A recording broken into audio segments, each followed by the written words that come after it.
नमस्कार मंडळींनो, आज आपण चाललोय पांडवकालीन शिवमंदिर बघायला. हे शिवमंदिर चिपळूण तालुक्यात बिवली या गावी आहे. तर ते आपण पाहायला जात आहोत, सर्व मित्रमंडळी आपले. तर आपण आता निघूया. आपण निघतोय करबवणे या गावावरून. चला पुढे निघूया.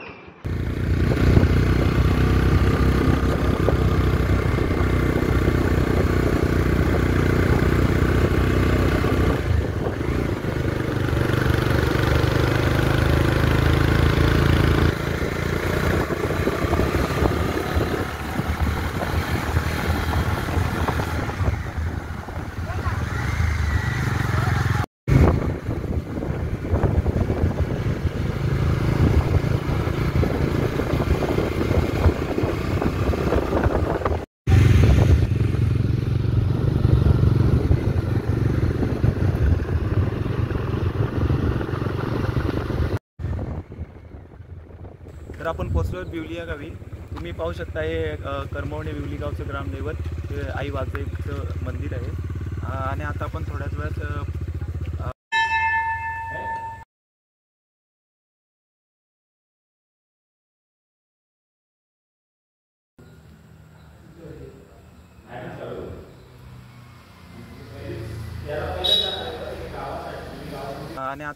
वेळात पांडव मंदिराकडे पांडवकालीन शिवमंदिराकडे जाणार आहोत. त्या तत्पूर्वी आपण पांडवकालीन एक बावडी पाहूया.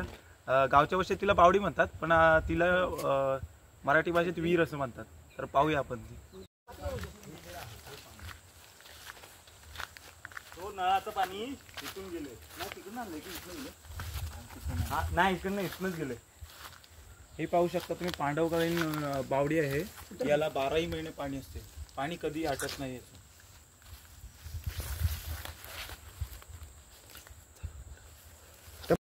आता पुढे आपण जाऊ मंदिर पाहायला. चला.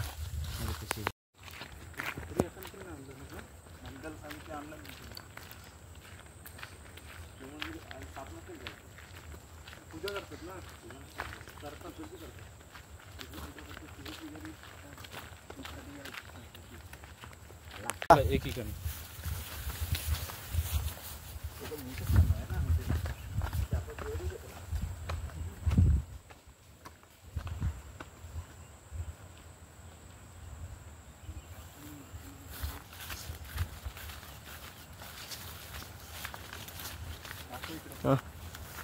चप्पल काढू दे तेव्हाच मध्ये पहिला देव दाखवतो.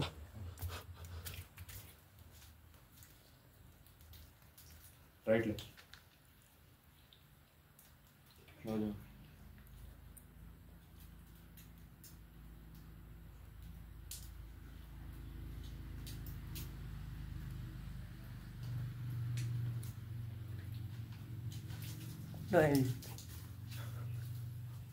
बोल आता कोण बोलतो काय.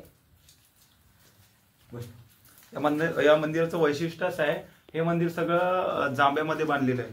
तुम्ही व्हिडिओमध्ये पाहिलंच असेल की पूर्ण बांधकाम जांभ्यामध्येच आहे.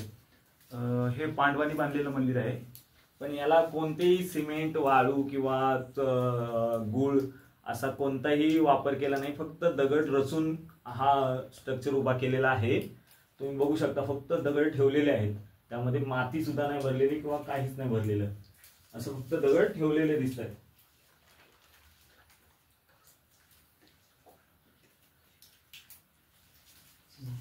छोटस मंदिर आहे, पण एकदम बघण्यासारखं आणि एक जुन्या काळात आल्यासारखं फील देतं.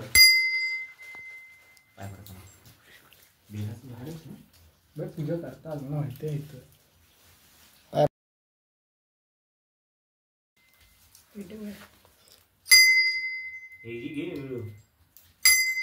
काय आहे ती? गोगल गाय गोगल गाय गोगल गोगल गाय गाय.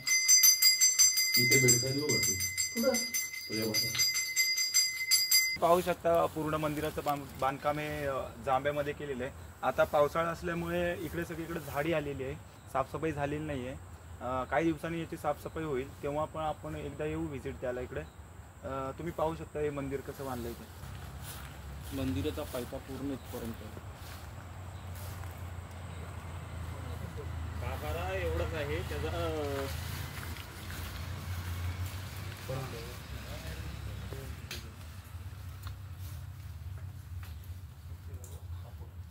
आज जातोय एक कोकणातल्या एक अशा हिडन प्लेसमध्ये जिथे पांडव असे एक आख्यायिका आहे की पांडवकालीन पांडवांचा इतिहास आहे, जिथे पांडवांचा इतिहास एक रात्र पांडव जिथे अस्तित्वात होते आणि त्यांनी तिथे काम केले, अशा ठिकाणी आपण जात आहोत. तर हे आहे बिवली आणि करबोणे या ग्रामदेवत जे आहे तिथेच शिवमंदिर आहेत 2 आणि एक पाकाडी आहे प्लस एका देवळाला भिंत आहे जी जांभ्यामध्ये पूर्ण एका रात्रीत बांधल्याची आख्यायिका सांगितली जाते. आणि गावदेवाच्या जिथे गावदेवाचं देऊळ आहे त्यासमोर एक बावडी आहे जिथून पाणी देवळाला 24 तास आणि 12 महिने पाणी देतात अशी एक बावडी आहे. चला तर मग आपण व्हिजिट करूया.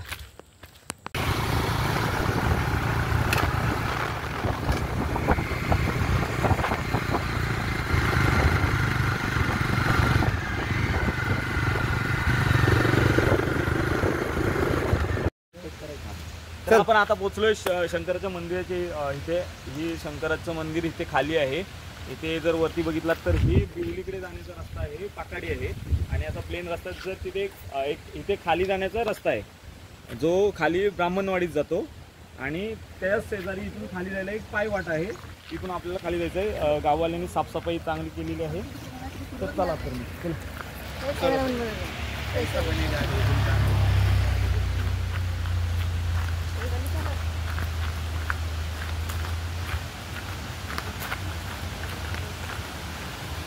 तर मंदिर पहिलं एकदम चांगल्या पद्धतीने मेंटेन केलं होतं, पण त्यानंतर जरा दुर्लक्ष झाल्यामुळं मंदिराची पडझड झालेली आहे. तर पहिल्या जेव्हा आम्ही लहानपणी यायचो ना तेव्हा एकदम पूर्ण गाभारा आणि पूर्ण चांगली वस्तुस्थितीमध्ये होतं. आता त्याची पूर्ण त्याला 25-30 वर्षे उलटलेली आहेत आणि त्याचं आता जरासं पडझड झालेली आहे. पण तरी पण आता गाववाले त्याची साफसफाई नीट करतात किंवा त्यासाठी पर्यटनासाठी आहे तसं. तर ही नंदीची मूर्ती एकदम आपल्या जांभ्यामध्ये कोरलेली, एकदम जुन्या काळातली, जी पावसामुळे बाहेर असल्यामुळे पावसामुळे पूर्ण झीज झालेली आहे त्याची, अशा अवस्थेत दिसते.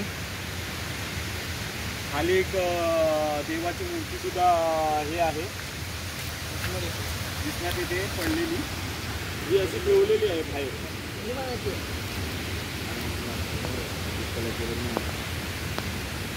आणि जांभ्या दगडामध्ये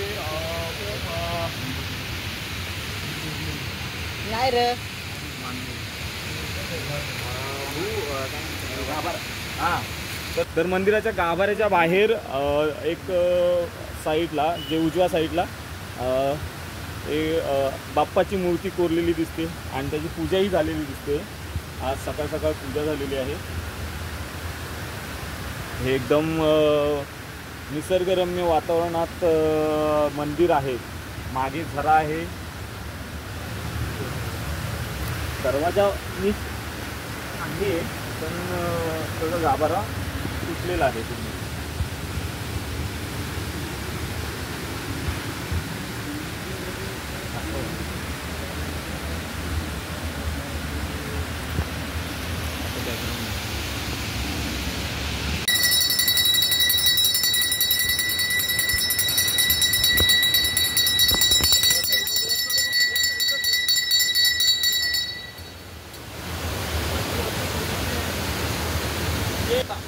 मंदिराची अवस्था पाहता हे मंदिर किती जुनं आहे यावरतून कल्पना आली असेल की पावसामुळे त्याची जांभ्या दगडाची झीज झालेली आहे.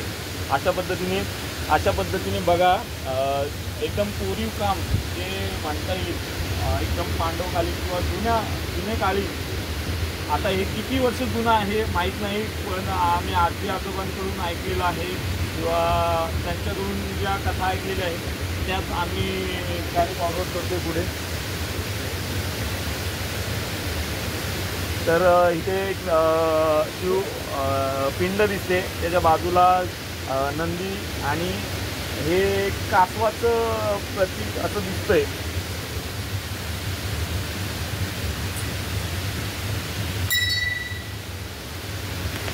हां, तर आम्ही पहिलं बिवलीत यायचो तेव्हा इथे पहिलं धरण होतं. आम्ही पायी, आता रस्ता झाला आहे, पण पहिलं पायी यायचो तेव्हा इथे धरण होतं. या नदीवरती किंवा ह्या ओढ्यावरती धरण होतं. तिथून खाली ब्राह्मणवाडीला पाणी जायचं. ते एका पाटामधून किंवा ते दगडात कोरलेलं पाट, जे जांभ्यातून कोरलेलं पाट होतं ते आहे. पण आता धरण पण ते पूर्ण विस्कळीत झालेलं आहे किंवा ते तुटलेलं आहे, तुटलेल्या अवस्थेत दिसतंय. पण आपण जाऊन खाली बघूया.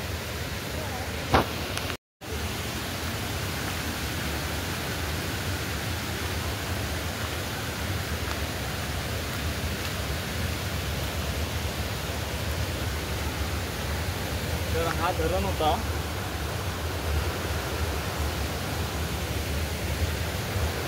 तर हे इथे धरण होतं पूर्ण. ते तिथून असं रस्ता होता पहिला आणि काही दगडं किंवा जांभ्याची दगडं दिसत आहेत. म्हणजे जुन्या काळातली जांभ्याची दगडं टाकलेली दिसतात.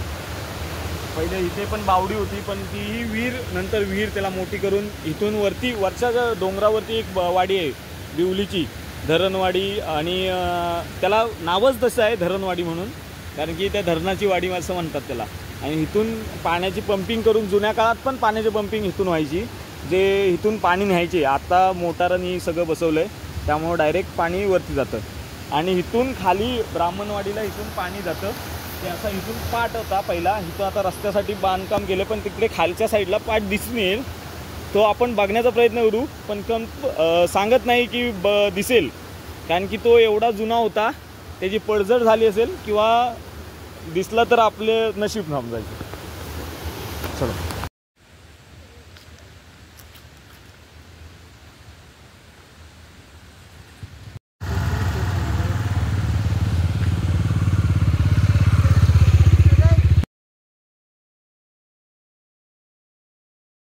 तर आपण आता जातोय बिवलीमधून करवण्यामध्ये. एक रस्ता, जे जुनी वाट होती त्याला रस्ता बनवलेला आहे. आता गाव प्रगत झालेलं आहे. पण इथून जाताना पुढे थांबा रे, तिथं खाली. आपण जाताना इथून आपल्याला एक पाट बघायचा आहे. आणि खाली म्हणजे जी ब्राह्मणवाडी आहे त्यामध्ये पांडवकालीन भिंत आणि जे करवण्यात खेमाच्या मंदिराच्या बाजूला जो वाडा आहे तो 7 मजली होणार होता पहिला. पण त्याची अशी आख्यायिका सांगितली जाते. आम्हालाही माहिती नाही, पण ते गाववाल्यांकडून म्हणजे सांगतात, अशी आख्यायिका आहे ती. तर आपण तोही एक म्हणजे 2 गावाला जोडण्याचा, म्हणजे जोडून ठेवण्याचा तो एक भाग आहे. कारण की तिथे पहिलं देवाचं देवस्थान होतं. नंतर ते वरती म्हणजे बिवली गावात आलं. पण तिथे आता ती माहिती नाही की काय होतं, पण त्यासाठी आपण एक वेगळा ब्लॉग तयार करणार आहोत. पण तो नक्की तो ब्लॉग बघा तुम्ही. 2 गाव कसे एकत्र अजून सुद्धा सुखाने नांदतायत, किंवा ते 2 गावाचा एकच शिमगा असतो, जे एका मित्रासारखे किंवा एका भावासारखे अजून सुद्धा जोडून आहेत. आपल्याला पाट बघायचा होता, पण तो आता अस्तित्वात एवढा दिसत नाही आहे. पण आपण जातोय इथे खाली. इथे पण नाही.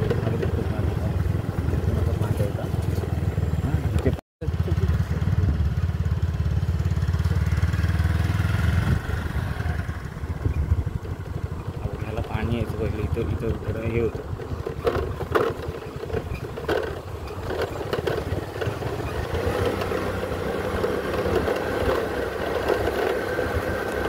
तर आपण आलोय आता बिवली गावाच्या ब्राह्मणवाडीमध्ये. तिथे लक्ष्मीनारायणाचं हे मंदिर आहे. तर लक्ष्मीनारायणचं जे मंदिर आहे ते आहे तर नवीनच, पण त्याला जी आख्यायिका सांगितली जाते, जी 4 बाजूंनी जी भिंत जी बांधलेली आहे ती पांडवकालीन आहे. मंदिराच्या परिसरात मांसाहार करू नये, इथे पाठी दिसते. आणि ह्या साईडला जर बघाल तुम्ही तर ते जो आपण झऱ्याचं पाणी किंवा धरणाचं पाणी जे यायचं ते इथपर्यंत यायचं, ह्या मंदिरापर्यंत यायचं. तर ते बघा एकदम आता पाईपलाईन त्यामध्ये टाकले, पण ते चिऱ्यामध्ये एकदम बांधकाम असं चांगलं बांधकाम करून इथपर्यंत आलं होतं पाणी. आणि ह्याचा जो गाभारा आहे हा छोटा आहे, पण त्याची जी बाजूची भिंत आहे ती 5 पांडवांनी बांधलेल्याचं अशी आख्यायिका आहे. जी 5 पांडवांनी जी एका रात्रीत बांधलेली अशी आख्यायिका सांगितली जाते. आपण CCTVच्या कक्षेत आहात. हा CCTV आहे ना, त्याला एवढा काय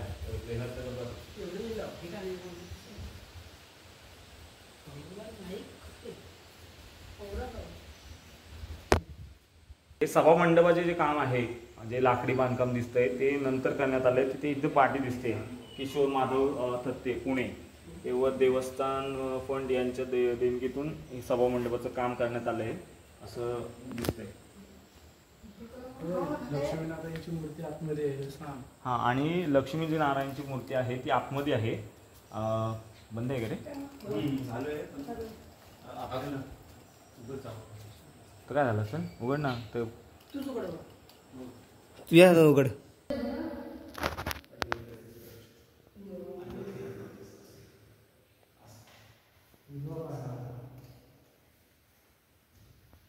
तर हा मंदिरचा गाभारा आहे. गाभारा आतमध्ये दिसतोय.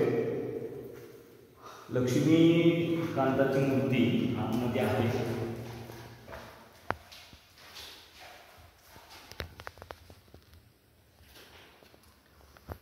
पुन्हा स्थापना झाली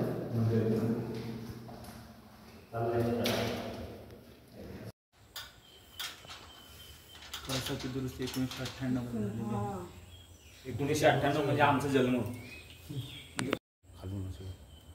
सागवान सगळं सागवानमध्ये काम.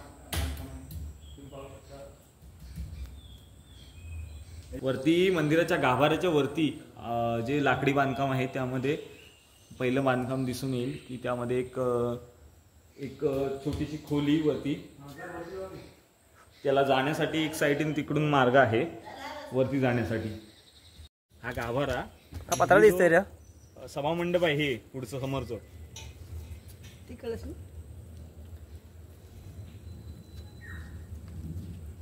पाहू शकता निसर्गरम्य वातावरण. जे मंदिराच्या समोरचं सभा मंडप आहे हे जे दिसतंय, समोरचे जे वडाचे झाडं आहेत किंवा हे असं पूर्ण तिथून जे बांधकाम आहे पूर्ण ते पांडवकालीन आहे असे सांगितलं जातं. इकडं इथून जे स्टार्ट झालंय ते पूर्ण तिकडेपर्यंत ते आपण बघू एकदा. पण इथून असं, आणि हे मंदिराचं पूर्ण सभा मंडप जे आहे ते पांडवकालीन आहे असं सांगितलं जातं. हे पूर्ण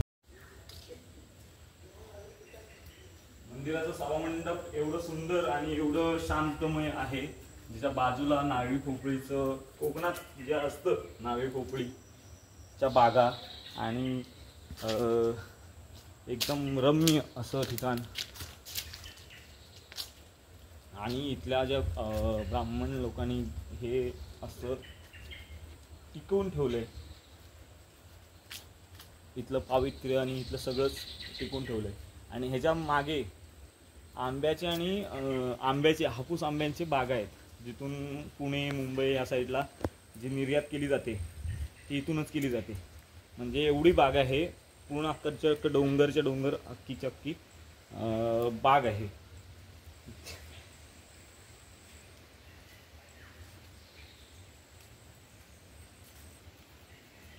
आणि याचं वैशिष्ट्य असं आहे की हे कधीच गजबजलेलं नसतं. असं दाखवलं.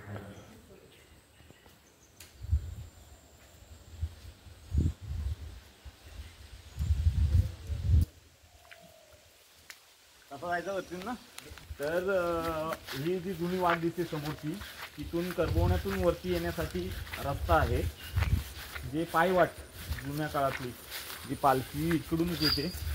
आणि हे पूर्ण सभामंडप इथून स्टार्ट आहे. याचं पूर्ण एवढं मोठं सभामंडप आहे. आणि हे पांडवकालीन बांधकाम असं सांगितलं जातं. हे इथे शिमग्याचा इथे दुसरा होम लागतो जो पहिला वरती बिवलीमध्ये लागतो, दुसरा इथे लागतो आणि नंतर भद्रचा होम जो खाली करबवणे गावात लागतो.